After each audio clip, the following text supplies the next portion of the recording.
റെസിപ്പിയാണ് ചെയ്യാൻ വേണ്ടിയിട്ട് പോകുന്നത്. അപ്പോൾ ഇത് നമ്മൾ ഉണ്ടാക്കുന്നത് സിമ്പിളായിട്ടുള്ള ഒരു വെജിറ്റബിൾ ബോളിൻ്റെ റെസിപ്പിയാണ് ചെയ്യാൻ വേണ്ടിയിട്ട് പോകുന്നത്.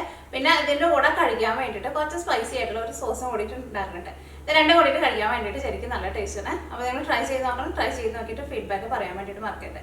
പിന്നെ നമ്മുടെ മിയ കിച്ചണിലെ ലാസ്റ്റ് അപ്ലോഡ് ചെയ്തിട്ടുണ്ടായിരുന്നത് നുറുക്കുഗോതമ്പ് വെച്ചിട്ട് ഒരു സ്നാക്ക് റെസിപ്പി ഒന്ന് ചെയ്തിട്ടുണ്ടായിരുന്നത്, കട്ട്ലേറ്റ് പോലെ.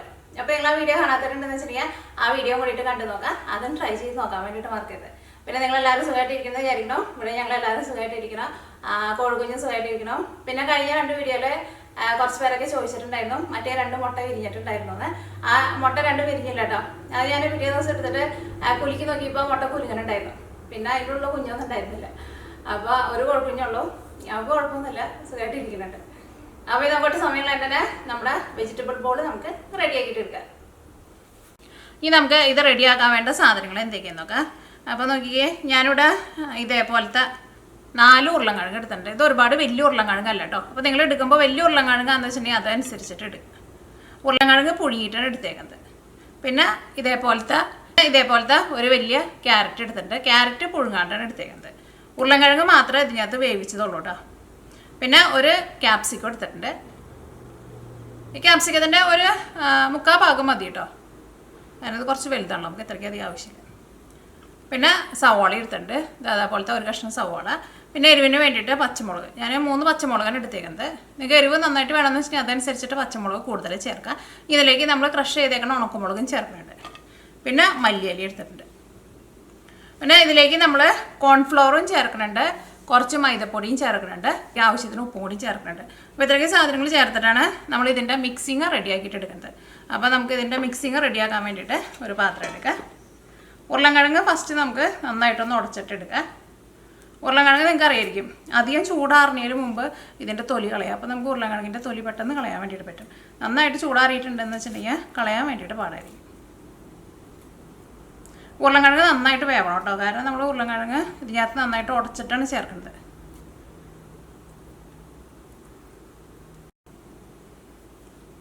ഇപ്പോൾ നിങ്ങളുടെ അടുത്ത് ക്യാപ്സിക്കം ഇല്ലയെന്ന് വെച്ചിട്ടുണ്ടെങ്കിൽ ക്യാപ്സിക്കം ഇല്ലാണ്ട് നമുക്കിത് ഉണ്ടാക്കാം. പക്ഷേ ക്യാപ്സിക്കം കൂടി ചേർത്തിട്ടുണ്ടെങ്കിൽ ആ ക്യാപ്സിക്കത്തിൻ്റെ ഒരു ടേസ്റ്റ് വരുമ്പോൾ കുറച്ചും കൂടി വേറൊരു ടേസ്റ്റ് വരുമല്ലോ. അപ്പോൾ ഉണ്ടെന്ന് വെച്ചിട്ടുണ്ടെങ്കിൽ ചേർക്കാം. അപ്പോൾ നാട്ടിലേക്കാന്ന് വെച്ചിട്ടുണ്ടെങ്കിൽ ഇപ്പോൾ കൊറോണയൊക്കെ ആയതുകൊണ്ട് നമ്മളിപ്പോൾ അധികം പുറത്തേക്കൊന്നും പോകണില്ല. നമ്മുടെ അടുത്ത് ക്യാപ്സിക്കം ഇല്ലയെന്ന് വെച്ചിട്ടുണ്ടെങ്കിൽ ക്യാപ്സിക്കം ചേർത്തില്ലെങ്കിലും കുഴപ്പമില്ല.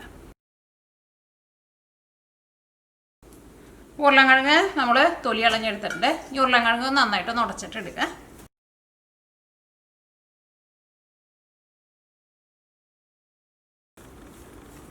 ഉരുളൻകിഴങ്ങ് നമ്മൾ നന്നായിട്ട് ഉടച്ചെടുത്തിട്ടുണ്ട്. ഈ ഉരുളൻകിഴങ്ങ് അവിടെ നീക്കി വയ്ക്കുക. ഇനി നമുക്ക് ക്യാരറ്റ് ഒന്ന് ഗ്രേറ്റ് ചെയ്തിട്ട് എടുക്കുക.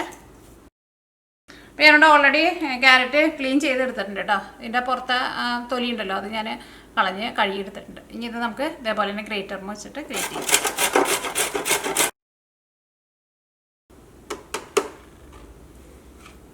നമ്മൾ ഗ്രേറ്റ് ചെയ്തെടുത്തിട്ടുണ്ട്. ഈ ക്യാരറ്റ് നമ്മൾ ഉടച്ച് വെച്ചേക്കണ ഉരുളൻകിഴങ്ങ് ഉണ്ടല്ലോ, ഇതിലേക്ക് ചേർക്കാം.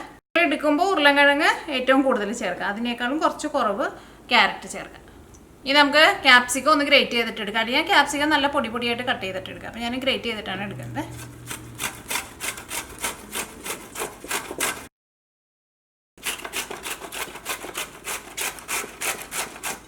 അപ്പോൾ ഞാൻ ഈ ക്യാപ്സിക്കത്തിൻ്റെ 3/4 ഭാഗം എടുക്കണമല്ലോ കേട്ടോ, ഒരുപാട് ക്യാപ്സിക്കം വേണ്ട. അപ്പോൾ എടുക്കുമ്പോൾ ഏറ്റവും കൂടുതൽ ഉരുളൻകിഴങ്ങ്, അത് കഴിഞ്ഞിട്ട് ക്യാരറ്റ്, അത് കഴിഞ്ഞിട്ട് ക്യാപ്സിക്കം.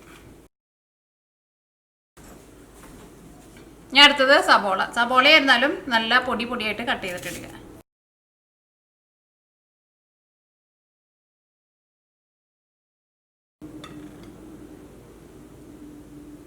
ഇതിലേക്ക് പച്ചമുളകും നല്ല ചെറുതായിട്ട് കട്ട് ചെയ്തിട്ട് ചേർക്കാം. നമ്മുടെ സവോള കട്ട് ചെയ്തതും ഇതിലേക്ക് ചേർക്കുക.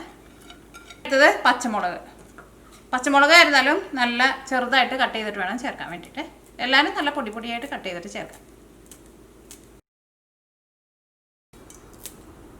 ഞാൻ അടുത്തത് നമുക്കിതിലേക്ക് മല്ലിയില ചേർക്കാം. മല്ലിയില നിങ്ങളുടെ അടുത്ത് ഉണ്ടെന്ന് വെച്ചിട്ടുണ്ടെങ്കിൽ ഇതേപോലെ ഇങ്ങനെ കുറച്ച് കൂടുതൽ ചേർക്കാം. ഇതിലേക്ക് നമുക്ക് കുറച്ച് കുരുമുളക് പൊടി ചേർക്കാം. ഇത് കുരുമുളക് ക്രഷ് ചെയ്യുന്ന ക്രഷറാട്ടോ, ഇതിൻ്റെ ഉള്ളിലാണ് കുരുമുളക് ഫില്ല് ചെയ്തേക്കുന്നത്. കുരുമുളക് ഞാനിവിടെ ഒരു 1/4 ടേബിൾ സ്പൂൺ ചേർക്കുക. ഒരു ഏകദേശം അളവിൽ ചേർത്തോട്ടെ, അതിന് കറക്റ്റ് ഇത്രയ്ക്ക് അളവൊന്നുമില്ല. ഇനി അതേപോലെ തന്നെ ഇതിലേക്ക് കുറച്ച് ക്രഷ് ചെയ്തേക്കണം ഉണക്കമുളകും ചേർക്കാം. അതൊക്കെ നല്ല സ്പൈസി ആയിട്ട് വേണമെന്ന് വെച്ചാൽ അതനുസരിച്ചിട്ട് കൂടുതൽ ചേർക്കാം. ഇതിലേക്ക് ആവശ്യത്തിന് ഉപ്പ് ചേർക്കാം. ഇനി അടുത്തത് ഇതിലേക്ക് നമ്മൾ ചേർക്കുന്നത് കോൺഫ്ലവറാണ് ചേർക്കുന്നത്. ഇതിലേക്ക് 1 ടേബിൾ സ്പൂൺ മൈദപ്പൊടിയും ചേർക്കാം. കോൺഫ്ലവറും ചേർക്കണം, മൈദപ്പൊടിയും ചേർക്കണം. ഇനി നമുക്കിതെല്ലാം കൂടിയിട്ട് മിക്സ്. അപ്പോൾ നമ്മുടെ ഈ ക്യാരറ്റിലേക്ക് ഏതായാലും അത്യാവശ്യം നന്നായിട്ട് വെള്ളം ഉണ്ടാവുമല്ലോ. അപ്പോൾ ആ നനവിൽ തന്നെ നമുക്ക് ഈ കോൺഫ്ലവർ ചേർത്തത് നമുക്ക് കുഴച്ചിട്ടെടുക്കാം. സെപ്പറേറ്റ് നിങ്ങൾ ഇതിലേക്ക് ഒട്ടും വെള്ളം ചേർക്കരുത്. ഒട്ടി പിടിക്കാണ് കയ്യിൽ വെച്ചിട്ട് ഉരുട്ടാൻ വേണ്ടിയിട്ട് പറ്റുന്നില്ല എന്ന് വെച്ചിട്ടുണ്ടെങ്കിൽ നിങ്ങൾ അതനുസരിച്ചിട്ട് കോൺഫ്ലവർ ചേർത്ത് കൊടുക്കുക. കാരണം ചിലപ്പോൾ നിങ്ങൾ എടുക്കണ ഉരുളക്കിഴങ്ങിൽ വലുപ്പത്തിലൊക്കെ ചെറിയ വ്യത്യാസമൊക്കെ ഉണ്ടെന്ന് വെച്ചിട്ടുണ്ടെങ്കിൽ ചിലപ്പോൾ അങ്ങനെ വരും. പക്ഷേ കോൺഫ്ലവർ ഒരു സമയത്ത് ഒരുപാട് ചേർക്കരുത്. അപ്പോൾ നമ്മുടെ ഇത് റെഡി ആയി കഴിഞ്ഞ് കഴിയുമ്പോൾ കഴിക്കാൻ വേണ്ടിയിട്ട് ടേസ്റ്റ് ഉണ്ടാവില്ല, ഭയങ്കര ഹാർഡായിട്ടിരിക്കും ഉള്ളി. ഇനി ഇതിൽ നിന്ന് ഓരോ ചെറിയ ഉരുളി എടുത്തിട്ട് നമുക്ക് ഇഷ്ടമുള്ള ഷേപ്പ് ആക്കിയിട്ട് എടുക്കുക. അപ്പോൾ ഞാനിവിടെ ചെറിയ ചെറിയ ബോളാക്കിയിട്ടാണ് എടുക്കുന്നത്. അപ്പോൾ നോക്കിക്കേ, ഇതെല്ലാവരും ഞാൻ ഫ്രൈ ചെയ്തെടുക്കാൻ വേണ്ടിയിട്ട് ഇതേപോലെ ഇങ്ങനെ ബോളാക്കിയിട്ട് എടുത്തിട്ടുണ്ട്. എടുക്കാൻ വേണ്ടിയിട്ട് ഒരു പാൻ വെച്ചിട്ട് ചൂടാക്കുക. ഇതിലേക്ക് നമുക്ക് ആവശ്യത്തിന് ഓയിൽ ഒഴിക്കാം.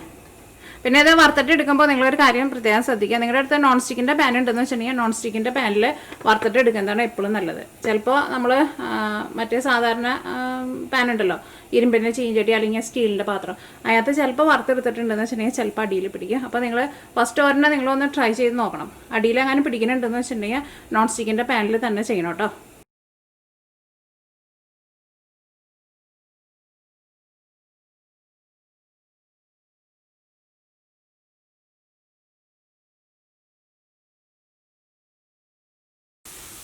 പിന്നെ നിങ്ങൾ തീ ഒരുപാട് കുറച്ച് വയ്ക്കരുത്, അത് പ്രത്യേകം ശ്രദ്ധിക്കുക. ഇതേപോലെ ഇങ്ങനെ ഓയിൽ നന്നായിട്ട് തിളയ്ക്കണം.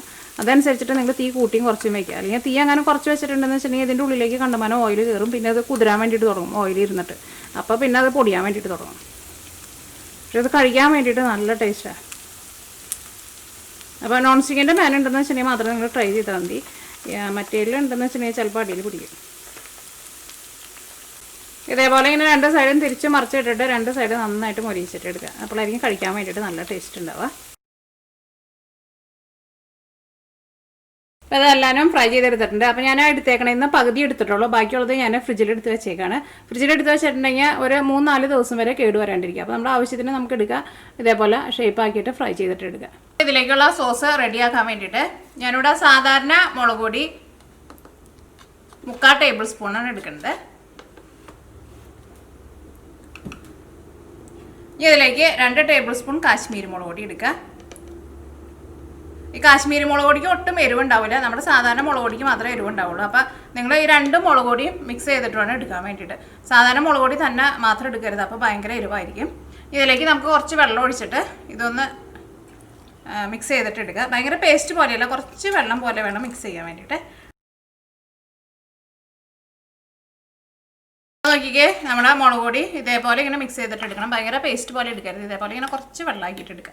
അപ്പോൾ ഇത് നമ്മുടെ സോസ് റെഡിയാക്കാൻ വേണ്ടിയിട്ട് പോണേ. അതിന് വേണ്ടിയിട്ട് നമ്മുടെ പാനിലേക്ക് കുറച്ച് ഓയിൽ ഒഴിക്കുക. ഈ ചൂടായേക്കണ ഓയിലിലേക്ക് നോക്കിക്കേ, ഇതേപോലത്തെ ഒരു ചെറിയ കഷ്ണം സവോള അല്ലെങ്കിൽ ചുവന്നുള്ളി എന്തായാലും കുഴപ്പമില്ല, നല്ല പൊടിയായിട്ട് കട്ട് ചെയ്തിട്ട് ഇതിലേക്ക് ചേർക്കാം. ഒരു വെളുത്തുള്ളിയും നല്ല പൊടിയായിട്ട് കട്ട് ചെയ്തിട്ട് ചേർക്കാം. അപ്പോൾ നോക്കിക്കേ, ഇത് രണ്ടും നന്നായിട്ട് മുരിഞ്ഞ് നല്ലൊരു ഗോൾഡൻ കളറായിട്ടുണ്ട്. ഈ തീ നന്നായിട്ട് കുറച്ച് വയ്ക്കാം. ഇനി നമ്മൾ മുളകിൻ്റെ പേസ്റ്റ് റെഡിയാക്കിയിട്ട് വെച്ചിട്ടില്ലേ, അത് നമുക്ക് ഇതിലേക്ക് ചേർക്കാം. ഇതിലേക്ക് ആവശ്യത്തിന് ഉപ്പ് ചേർക്കാം. ഇതിലേക്ക് നമ്മൾ സോയാ സോസും കൂടിയിട്ട് ചേർക്കുന്നുണ്ട്. അപ്പോൾ ഉപ്പ് ചേർക്കുമ്പോൾ വളരെ കുറച്ച് മാത്രം ചേർത്താൽ മതി. ഇതിലേക്ക് ചെറുതായിട്ട് മധുരത്തിന് വേണ്ടിയിട്ട് നോക്കിക്കേ, ഇത്രയ്ക്ക് ശർക്കര ചേർക്കുന്നുണ്ട്. ഇത് പൊടിച്ചെടുത്ത ശർക്കര കേട്ടോ. ഇതൊരു 1/2 ടേബിൾ സ്പൂൺ. അല്ലെങ്കിൽ നിങ്ങൾ കല്ലുള്ള ശർക്കര എന്ന് വെച്ചിട്ടുണ്ടെങ്കിൽ ഒന്ന് ഉരുക്കിയിട്ട് ഒരു ടേബിൾ സ്പൂൺ ശർക്കര ചേർക്കാം. ചെറുതായിട്ട് ഒരു മധുരം വേണം, അപ്പോഴായിരിക്കും നല്ല ടേസ്റ്റ് ഉണ്ടാവുക. ഞാനിവിടെ തീ നന്നായിട്ട് കുറച്ച് വെച്ചേക്കാണ്. തീ അങ്ങനെ കൂട്ടി വെച്ചിട്ടുണ്ടെന്ന് വെച്ചിട്ടുണ്ടെങ്കിൽ ഇതിലേക്ക് പുക കയറും. ഇനി ഇതിലേക്ക് നമുക്ക് സോയാ സോസ് ചേർക്കാം. സോയാ സോസ് ഞാൻ ഇതിലേക്ക് 3 ടേബിൾ സ്പൂൺ സോയാ സോസാണ് ചേർക്കുന്നത്. അല്ലെങ്കിൽ നിങ്ങൾ ഫസ്റ്റ് കുറച്ച് സോയാ സോസ് ചേർക്കുക. അത് കഴിഞ്ഞിട്ട് നിങ്ങൾ ടേസ്റ്റ് നോക്കിയിട്ട് വേണമെന്ന് വെച്ചിട്ടുണ്ടെങ്കിൽ അതനുസരിച്ചിട്ട് ചേർക്കാം. കാരണം പല സോയാ സോസും ചിലത് ഭയങ്കര ലൈറ്റായിട്ടിരിക്കും, ചിലത് ഭയങ്കര വെള്ളം പോലെ ഇരിക്കും. അപ്പോൾ അങ്ങനത്തെ സോയാ സോസിൽ അങ്ങനെ വ്യത്യാസം ഉണ്ടാവും. അപ്പോൾ നിങ്ങൾ ഫസ്റ്റ് ഒരു 2 ടേബിൾ സ്പൂൺ ചേർക്കുക. ഇതിപ്പോൾ ഈ സോയാ സോസ് ഉണ്ടല്ലോ, ഇത് ഞാനൊരു ഇന്ത്യൻ കടയിൽ നിന്ന് വാങ്ങിച്ചതാണ്. ഇത് ഭയങ്കര വെള്ളം പോലെ ഇരിക്കുന്ന സോയാ സോസാണ്. അപ്പോൾ നമ്മൾ സോയാ സോസ് ചേർക്കുമ്പോൾ ഫസ്റ്റ് നമ്മൾ ഒരു ഏകദേശം അളവിൽ ചേർക്കാം. എന്നിട്ട് നമ്മൾ ടേസ്റ്റ് നോക്കിയിട്ട് പിന്നെ വേണമെന്ന് വെച്ചിട്ടുണ്ടെങ്കിൽ അതനുസരിച്ചിട്ട് ചേർത്ത് കൊടുത്താൽ മതി.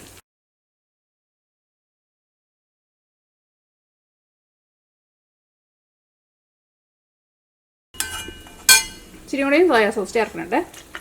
സാധാരണ സോയാ സോസൊക്കെ ആണെന്ന് വെച്ചിട്ടുണ്ടെങ്കിൽ 3 ടേബിൾ സ്പൂൺ മതിയാവും കേട്ടോ. ഇത് വെള്ളം പോലെ ഇരിക്കുന്നത് കൊണ്ടാണ് ഞാൻ കൂടുതൽ ചേർക്കണം. അത് നിങ്ങൾ പ്രത്യേകം ശ്രദ്ധിക്കുക. മൂടി വയ്ക്കട്ടെ. തീ ഒരുപാട് കൂട്ടി വയ്ക്കരുത്, കരിഞ്ഞ് പോട്ടോ. അത് ഓയിലൊന്ന് തെളിഞ്ഞ് വരാൻ വേണ്ടിയിട്ടാണ് നമ്മളൊന്ന് മൂടി വയ്ക്കുന്നത്. അപ്പോൾ ആ മുളകിൻ്റെ ഒരു പച്ച ടേസ്റ്റ് പോകാൻ വേണം അതിന് വേണ്ടിയിട്ട്. അപ്പോൾ നോക്കിക്കേ, അത് ഓയിലൊക്കെ നന്നായിട്ട് തെളിഞ്ഞ് വന്നിട്ടുണ്ട്. ഞാൻ ടേസ്റ്റ് നോട്ടെ.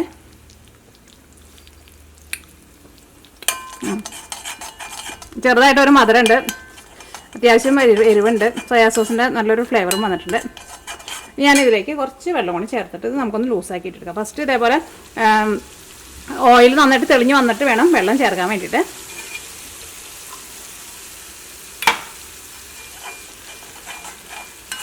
മധുരം നിങ്ങൾക്ക് കുറച്ചുകൂടി വേണമെന്ന് വെച്ചിട്ടുണ്ടെങ്കിൽ അതനുസരിച്ചിട്ട് മധുരം ചേർക്കാം.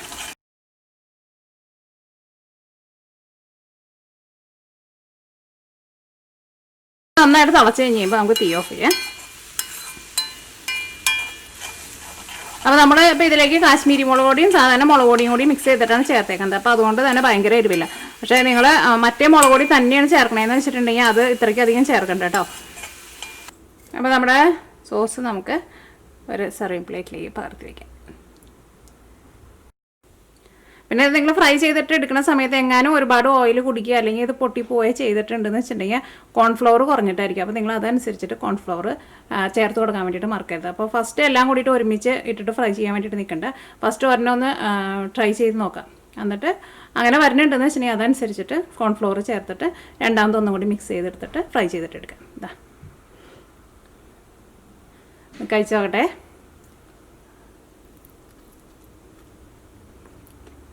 നല്ല ടേസ്റ്റ് ഉണ്ട്, അത്യാവശ്യം എരിവുണ്ട്.